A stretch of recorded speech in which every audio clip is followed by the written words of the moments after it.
تھا उनकी खैरियत दरियाफ़्त की थी तो वो अल्हम्दुलिल्लाह खैरियत से हैं, बेहतर अब तो घर चले गए हैं। तो मेरा ख़्याल है कि हम सब अल्लाह ताला से दस्त बदुआ हैं कि अल्लाह ताला उनको सेहत कामिला अता फ़रमाए। अभी ईरान के जो सूबा सिस्तान है वहाँ पर 8 बेगुनाह पाकिस्तानियों को शहीद कर दिया गया दहशतगर्दी के वाक़े में, जिसकी हम जितनी भी मज़म्मत करें कम है। मैंने जो फ़ॉरेन मिनिस्टर साहब का ईरान के फ़ॉरेन मिनिस्टर से इनकी गुफ्तगू हुई है और मैंने भी इसके ऊपर एक बयान जारी किया है। उम्मीद की जानी चाहिए कि ईरानी हुकूमत जो कातिल हैं उनको फिलफौर गिरफ़्तार करके उनको करार वाक़ई सज़ा देगी। अल्हम्दुलिल्लाह वज़ीर फ़ाइनेंस, सेक्रेटरी फ़ाइनेंस और सेक्रेटरी एनर्जी और मुतल्लिका तमाम अफराद की भरपूर मावनत से आपको इल्म है कि 7.5 रुपये बिजली की कीमतों में कमी की जा चुकी है, जो कि तमाम पाकिस्तान के तमाम सार्फिन के लिए है, चाहे वो घरेलू सार्फिन हैं, चाहे वो कारोबारी हज़रात हैं, एक्सपोर्टर्स हैं, चाहे वो इंडस्ट्रीज़ हैं जिनका ताल्लुक़ ज़रूरी शोबे से है। सब के लिए ये फैसिलिटी दी गई है और ये मैं समझता हूँ कि इसमें इन तमाम वज़रा, सेक्रेटरीज़ और इसमें मोहम्मद अली साहब भी शामिल हैं और जिसमें हमारे national coordinator power task force के वो भी शामिल हैं। इन तमाम लोगों की बड़ी पूरी कोशिशों से सब मिला के ये 7.5 रुपये एक बहुत बड़ा चैलेंज था, बहुत बड़ा, लेकिन अल्लाह ताला ने उसमें हमें सुरखरू किया और कौम को हमने बिलाखिर आप सब ने अपनी इज्तिमाई काविशों से मिलकर कौम को एक आपने ये ईद का तोहफ़ा दिया, जिससे कि यकीनन हमारी मईशत को बहुत इंशाअल्लाह फ़ायदा पहुँचेगा। और अब एक मौका फिर आया है कि आलमी मंडियों में तेल की कीमतें फिर नीचे आई हैं। अब हालिया जो कीमतें गिरी हैं, ये जो आपने देखा कि चाहे वो कभी ख़बर आती थी कि यूक्रेन में जंग बंद होने वाली है तो कीमतें गिरती थी, फिर ये जो टैरिफ लगे हैं उसके नतीजे में भी कीमतों का उतार चढ़ाव जारी है। तो आज 15 है, तो आज इंशाअल्लाह कीमतें तेल की और पेट्रोल की कम होने जा रही हैं।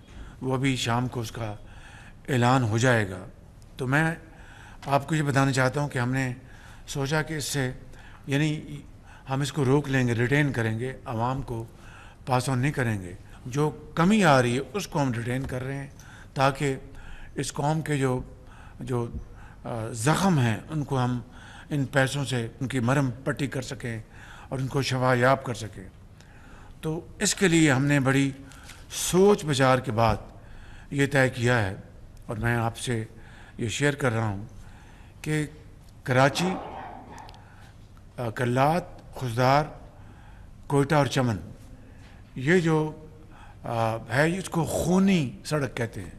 ये सिंगल रोड है, लेकिन फंड्स के बग़ैर तो अपना ये मुकम्मल नहीं होगा। अब पाकिस्तान में अल्हम्दुलिल्लाह आप देखें कि केपी से लेके सक्कर तक बेहतरीन मोटरवे बन चुकी है। अब आगे जो है सक्कर, हैदराबाद, कराची ये बनने वाला है। उम्मीद की जानी चाहिए अगर अल्लाह ताला को मंजूर हुआ तो ये M6, M9 इंशाअल्लाह इन्वेस्टमेंट से होगा और वो वफाक ख़ुद बनाएगा शफाफ तरीके से इंशाअल्लाह, और बड़ी हाईएस्ट क्वालिटी होगी। जिस तरह बाकी मियाँ नवाज शरीफ ने मोटरवे बनाई, ये भी इंशाअल्लाह वफाक बनाएगा और हाईएस्ट क्वालिटी की मोटरवे होगी from Sukkur to Hyderabad, Hyderabad to Karachi. अब आएँ ये जो रिलीफ मिल रहा है, 2000 लोग इस खूनी सड़क ने निगल लिए हैं। वैसे भी आप देखें, आपको वैसे भी देखें, आप सियासी तौर पर, समाजी तौर पर। अगर बलूचिस्तान देख रहा है कि जनाब मर्दान से लेके तो सक्कर तक मोटरवे बन गई है जिसके ऊपर कई 100 अरब रुपए लगे हैं, तो हमने क्या बिगाड़ा है कि हमारे यहाँ कोई इस तरह की कोई मयार की सड़क नहीं है। तो ये मैंने 2022-23 में 2 वे हाईवे का हमने वहाँ पर संगे बुनियाद रखा था, मगर उसके ऊपर कोई ख़ास खातर ख्वाब काम नहीं हुआ। अब हमने बहुत सोच विचार के बाद तय किया है और मेरा ये ईमान है कि चारों सूबे 4 भाइयों की तरह हैं। अगर एक रोटी है तो चारों भाई 4 हिस्से बना के खाएंगे और अपना अल्लाह का शुक्र अदा करेंगे। 4 रोटियाँ आएंगी तो 4 भाई जो है एक एक रोटी खाएंगे, 8 आएंगी तो इसी तरह जितना हिस्सा बढ़ेगा उतना उनका हिस्सा बढ़ेगा सूबों का। तो बलूचिस्तान जो पाकिस्तान का सबसे बड़ा जोग्राफियाई लिहाज से सूबा है और उसके फासले इतने ज़्यादा हैं कि उनको उन फासलों को पुर करने के लिए इन्वेस्टमेंट भी उसी तरह उतनी ज़्यादा लगती है। जो उन्होंने हज़ारों ट्यूबवेल जो बदल रहे हैं इसमें हुकूमत भी और नवाब सरफराज भुट्टी साहब की हुकूमत भी इसमें कंट्रीब्यूट कर रही हैं।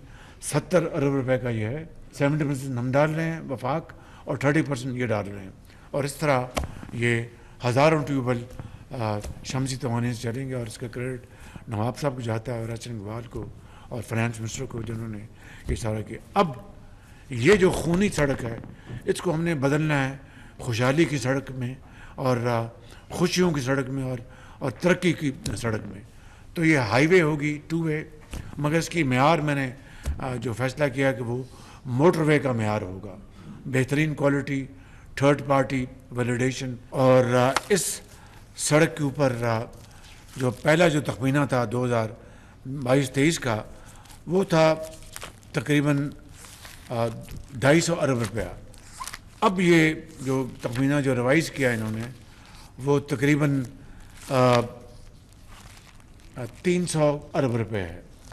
अब ये जो कीमतें कम हो रही हैं आज और वो हम पाकिस्तान के अवाम को हम पास ऑन नहीं कर रहे, 2 साल में ये हाईवे इंशाल्लाह मुकम्मल हो जाएगी। तो हम इस बचत को हम नज़र कर रहे हैं बलूचिस्तान के अवाम के, हम इसको हम कर रहे हैं कि और ये मौका है कि बलूचिस्तान के अवाम को एहसास हो कि वाकई हमारे लिए भी कुछ सोचता है, वफाक हमारे लिए सोच रहा है, पंजाब सोच रहा है, सिंध सोच रहा है, केपी सोच रहा है। तो ये खालिस्तन ये रकम जो है ये N25 के ऊपर खर्च होगी, एक बेहतरीन मेयारी होगा। ये है तो ये हाईवे लेकिन मोटरवे की क्वालिटी की ये सड़क होगी और मैं और नवाब साहब खुद खड़े होकर इसको बनवाएंगे। तो ये हमने आज फैसला किया है। बलूचिस्तान खुशहाल होगा तो पाकिस्तान खुशहाल होगा। तरक्की तब है जब चारों सूबे बशमूल बलूचिस्तान इस तरक्की की दौड़ में वो सबसे आगे होंगे। तो इंशाअल्लाह इसी तरह जो हमारा जो फ़ेज़ 2 है ये कच्ची कनाल का, उसको भी हम इन्हीं रकूम से मुकम्मल करेंगे। वो 70 अरब रुपए का प्रोजेक्ट है। अगर ये प्रोजेक्ट सेकंड फ़ेज़ कच्ची कनाल का मुकम्मल हो जाएगा इंशाअल्लाह हम मिलकर पाकिस्तान के जो चैलेंजेस हैं उनको हम ख़त्म करेंगे। शर्त सिर्फ एक है, मेहनत मेहनत और मेहनत। आज जिस तरह आपने ये ऐलान किया है N25 का, जनाब वज़ीर आज़म, कोई शक नहीं इसमें कि इसको खूनी इशारा कहा जाता था हरफ आम में और आपने उस पर तवज्जो दी और ये जो पैसे पूरे पाकिस्तानी कौम के बचने हैं उन पर लगने थे वो आपने बलूचिस्तान की तरफ कन्वर्ट किए हैं। ये वो एहसास है जिसका होना ज़रूरी है। इस तरह के जो फैसले हैं इनके बड़े दूर देश किस्म के फैसले आएंगे और बड़ा फ़ायदा होगा, फ़ायदामंद होंगे। और बलूचिस्तान के लोगों की तरफ से ऑनरेबल मेंबर्स जो कैबिनेट के हैं मैं उन सब का भी शुक्रिया अदा करता हूँ, बिलखसूस आपका शुक्रिया अदा करता हूँ कि आपने हमारी इस शाहरा को ड्यूल कैरेज वे बनाने का फैसला किया है और उसके जो स्टैंडर्ड्स हैं जिस तरह आपने ख़ुद फरमाया है हम इंशाल्लाह पूरी कोशिश करेंगे कि उन स्टैंडर्ड्स को मेंटेन रखा जाए। और आपका ये जो ख्वाब है या बल्कि पूरे पाकिस्तान का भी ये प्रोजेक्ट हो गया है क्योंकि सारा पाकिस्तान इसमें अपने पैसे डाल रहा है। तो मैं बलूचिस्तान के लोगों की तरफ से आपका और आपकी वज़ीर आज़म मोहम्मद शहबाज शरीफ وزیراعظم محمد شہباز شریف وفاقی کابینہ کے اجلاس سے خطاب کر رہے تھے. انہوں نے کہا کہ آج پیٹرولیم مصنوعات کی قیمتوں کو کم کرنے کا اعلان بھی کیا جائے گا. بجلی کم کر دی جس سے گھریلو صارفین اور صنعتی صارفین کو فائدہ ہوگا. مزید ریلیف بھی دیا جائے گا. بجلی پہلے ہی ₹7.5 فی یونٹ سستی کر چکے ہیں. اور یہاں پر انہوں نے صدر مملکت آصف علی زرداری کی خرید کے حوالے سے بھی بتایا. انہوں نے کہا کہ ان کی خرید دریافت کی ہے، وہ خیریت سے ہیں.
وزیراعظم محمد شہباز شریف وفاقی کابینہ کے اجلاس سے خطاب کر رہے تھے. انہوں نے کہا کہ آج پیٹرولیم مصنوعات کی قیمتوں کو کم کرنے کا اعلان بھی کیا جائے گا. بجلی کم کر دی جس سے گھریلو صارفین اور صنعتی صارفین کو فائدہ ہوگا. مزید ریلیف بھی دیا جائے گا. بجلی پہلے ہی ₹7.5 فی یونٹ سستی کر چکے ہیں. اور یہاں پر انہوں نے صدر مملکت آصف علی زرداری کی خرید کے حوالے سے بھی بتایا. انہوں نے کہا کہ ان کی خرید دریافت کی ہے، وہ خیریت سے ہیں.